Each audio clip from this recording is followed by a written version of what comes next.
Evan, our protagonist, works a somewhat peculiar job. Every time he gets off a plane, he goes to the lost and found office to retrieve a suitcase, then buys a newspaper and heads to the classifieds where he deciphers the name of his next target using one of the ads. All of this is done under a strict rule of not socializing with anyone, no matter how tempting it might be. That's Evan, a hitman. After obtaining the name of his next target, he rents a hotel room near the location and readies his tools. The next morning, he steals a uniform and goes to the port where he takes control of a crane, which gives him a clear view of the highly guarded mansion of his target and allows him to formulate a strategy.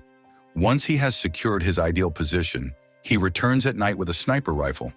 The first thing he does is eliminate the lookout, then the guards on the roof, which allows him to enter the building without any problems. Now he only needs to locate the target. For this, he must search every inch of the house until he finally finds his mark and escapes before reinforcements appear.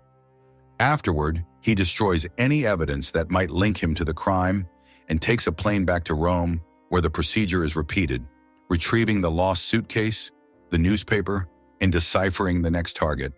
Then he goes out for lunch, but before leaving, he leaves a dollar bill folded in a certain way at his door.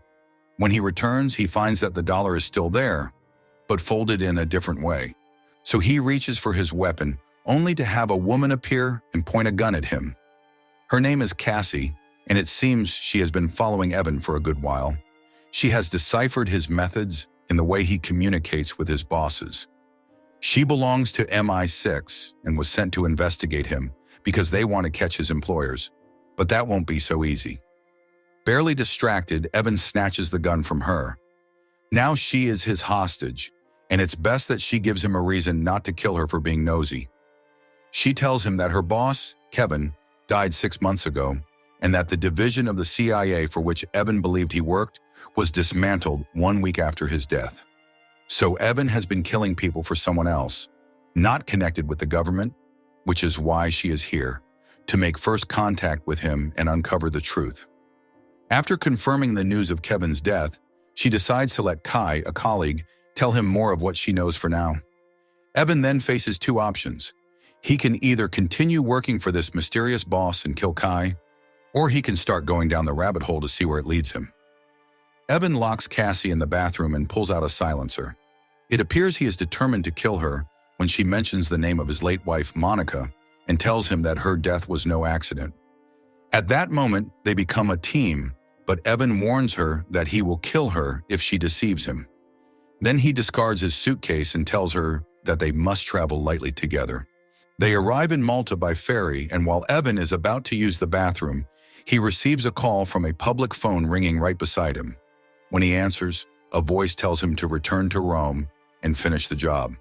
However, Evan wants to know who he is working for and threatens to chase them. The voice, in a threatening tone, tells him to get back to work or he will become the next target. Nearby, a group of mercenaries is landing in the city.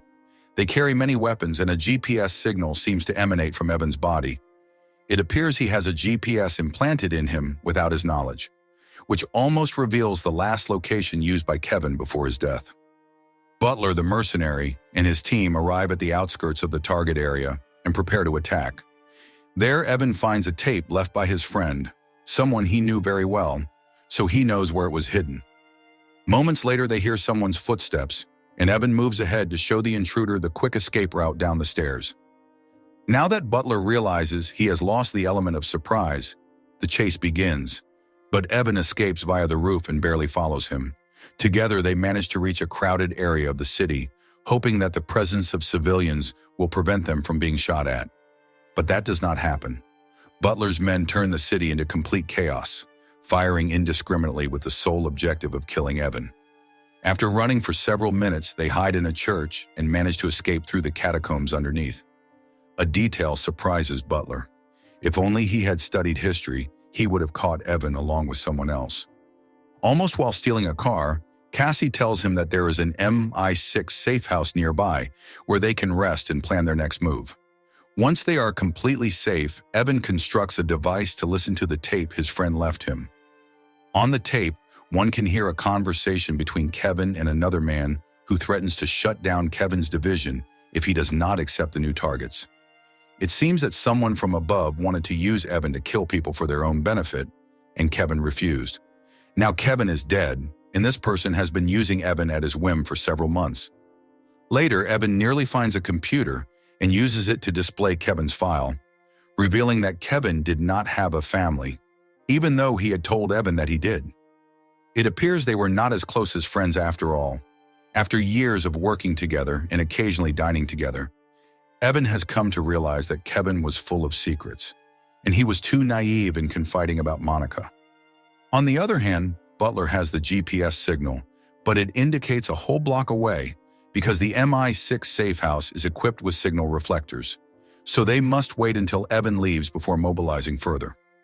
Later, Evan leaves the safe house and buys a newspaper. There he sees a classified ad with the familiar brand he has seen for years, deciphers the message, and discovers it is his phone number. Upon calling, the same voice tells him he has less than an hour to return to Rome and complete the job or he will die. Additionally, they warn him that he is almost not who he claims to be. Suddenly, a car crashes into the table where Evan was sitting. Seconds later, gunfire follows, but Evan manages to pull out the driver and escape in the car toward the mountains while being shot at with high-caliber rifles. He manages to evade them long enough to gain some distance, allowing him to jump into the car at the very last second before it falls off a cliff, making Butler believe he is dead.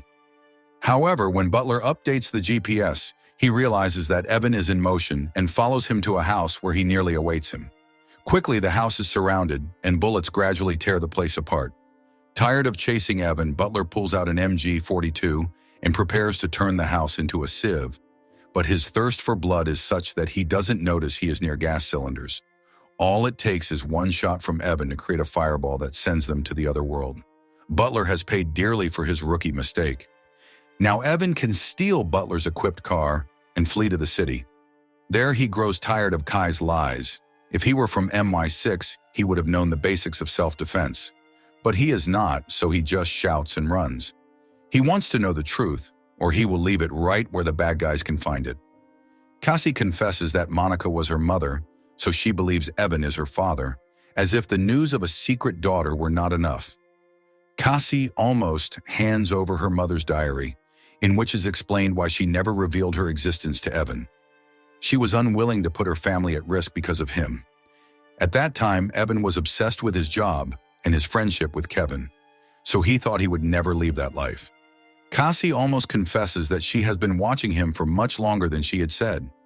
Once they reach a safe location, they discover that Evan has not eliminated a single terrorist in the last 6 months.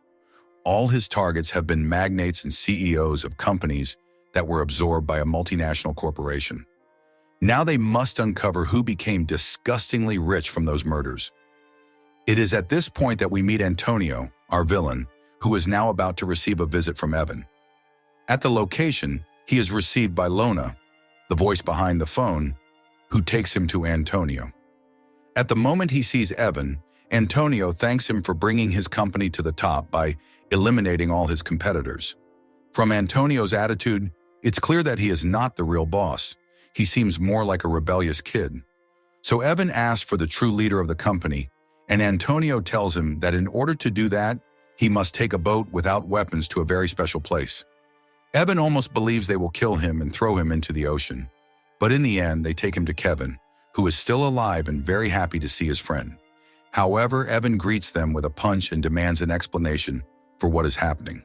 Kevin calmly tells him that Antonio has him prisoner and has used his contacts all over the world to kill his competitors. So Evan is not the only assassin who still believes he is choosing the targets. Just as he almost asks if Antonio had anything to do with Monica's death, chaos breaks out as Antonio decides that they know too much and that it is better to eliminate them all to teach them a lesson. Kevin and our protagonists hide in the mansion and plan to fight from the shadows, but after eliminating some of the enemies, they try to escape through the parking lot, only to be met with a missile launcher that ends Kevin's life, this time for good. Forced to return inside, Evan hands a weapon to Cassie and tells her to go up to the second floor and find a way to jump into the courtyard. He will do whatever is necessary to delay the enemy, convinced that this might be the last time he sees his father. Cassie nearly cries but obeys. It is here that we see Evan take a shotgun and do whatever is necessary to save his life and that of his daughter, killing everyone who stands in his way, and managing to reach the courtyard where he almost manages to retrieve a weapon and a grenade that he uses to buy them some time. After a long battle, Evan finds himself with nowhere to go. Butler has them surrounded and is already wounded. Suddenly, a man appears from behind, catches Cassie, but she breaks free, and Evan manages to fight him, even throwing him off the edge. However, this gives Butler the time and angle to shoot Evan in the abdomen before he can execute his father. Cassie almost throws another grenade in a masterful way, and it falls right at Butler's feet, turning him into a pink cloud with the explosion. In the end, the police arrive and the rest of the bad guys flee. A month later, Evan is with his daughter, enjoying his freedom. She is safe now, but he still has something to do, so he will be away for a few days. Later, we see him at Antonio's mansion, where Antonio opens the newspaper and is surprised to see his own obituary.